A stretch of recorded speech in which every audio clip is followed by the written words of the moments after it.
is white people's only defense against aging. Like, black people, when they're 60, you know what they look like? People. White people, when they're 60, look like skeletons wrapped in toilet paper. Like, if you're a white parent and you want to know what your kid is going to look like as an adult, just like wrap them in tissue paper and like run them through a sprinkler. That's what you're looking at. People, think badly of veganism. That's fine, whatever. A guy he asked me if I had an eating disorder, and I was like, no. But thank you for thinking I'm thin.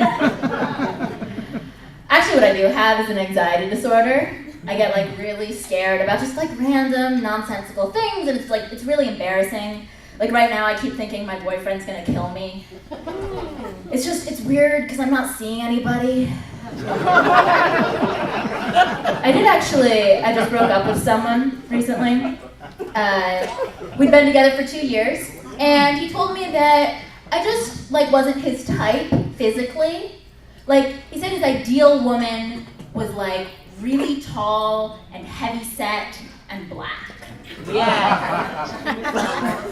And I was like, well, my ideal man pays us half of the rent. Wow. Thank you. We're all making compromises. I stuck with the relationship through that. And here's why. You can treat women terribly. You just can't. We won't put up with anything. Like, just crazy example, you can borrow $4,000, never pay it back, and cheat on me and tell me you thought you were trading up. Just, crazy random examples. Until our best friend gives you a mean nickname. And then it is over. Things really ended with my ex when my best friend started calling him that Jabba the Hutt motherfucker. It can't get more serious from there. I'm never gonna be like, oh my god, I just got engaged to my slug lord. I'm so excited. I think men, after breakups, they just go out and they just want to have sex with a lot of women. And after breakups, I just want to go out and have sex with a lot of women. And it's tough, because women are liars. It's fine. I was with a girl, and she said, the taste of a woman's pussy really turns me on. Oh, wow. I know. And I was like, I have all of the equipment we need for this activity on me right now. Let's go. Turned out, she literally did mean a taste. This was her technique. I was like, okay, if you're gonna go down on me, I need your enthusiasm level to be like all-you-can-eat buffet, not try a bite to be polite. And I know what you guys are thinking. Lily, you've been talking a lot about your sex life and not a lot about racial politics. I know. I'm sorry. We're gonna fix that right now. I don't know if you can tell by the way I look or the way I sound or the general privilege bubble around me, but I am white. I am so white that I was just standing in line one day and someone said, "You look like you want a free smoothie."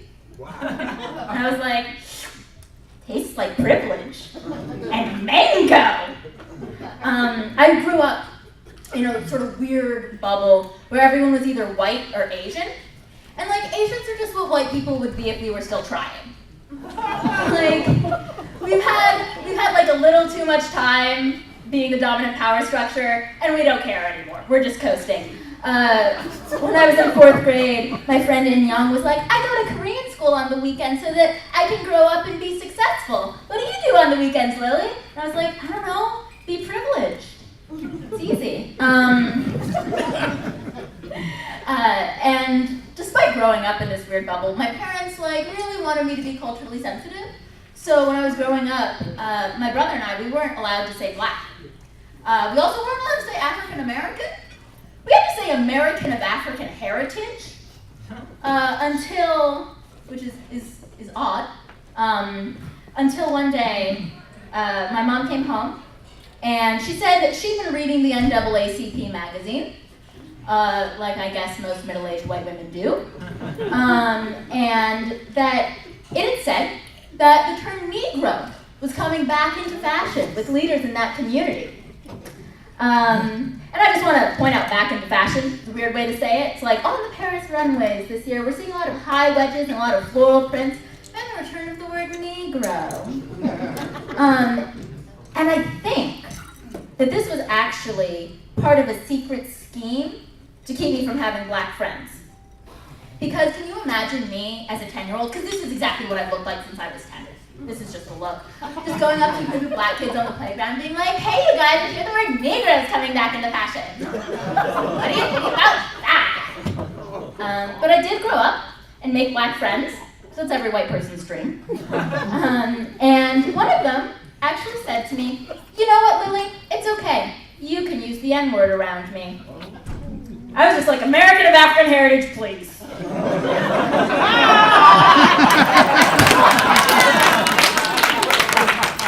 Are you trying to entrap a white person? You can't do that. We invented entrapment. Speaking of things white people invented, police brutality has been in the news a lot lately. And I'm just really glad that we could all, together, as a nation, just like really sit down and post stupid things on Facebook. I saw one of my friends post, you know, police brutality is really not a race issue because no one of any race should get into an altercation with an armed police officer. It never ends well. I was like, oh my God, that is just so true. Because like, the only girl I ever knew who assaulted a cop, like, we'll say she looks like me, you know? Like, not as pretty, but just as white. And he's right, it didn't end well. She got 60 days house arrest. She couldn't go to spin class for 2 months. If white people don't teach their children how to act around the police, they're gonna end up confined to their house for all of pumpkin spice latte season. For a white person, that's the same as being shot to death. I know we went kind of far on that, and I'm aware. I know. None of us are comfortable right now. And I'm actually just about to get out of here. So I just want to let you know, it's okay. Because I'm 1/64th Native American, so some of my best ancestors are minorities. Thank you guys so much.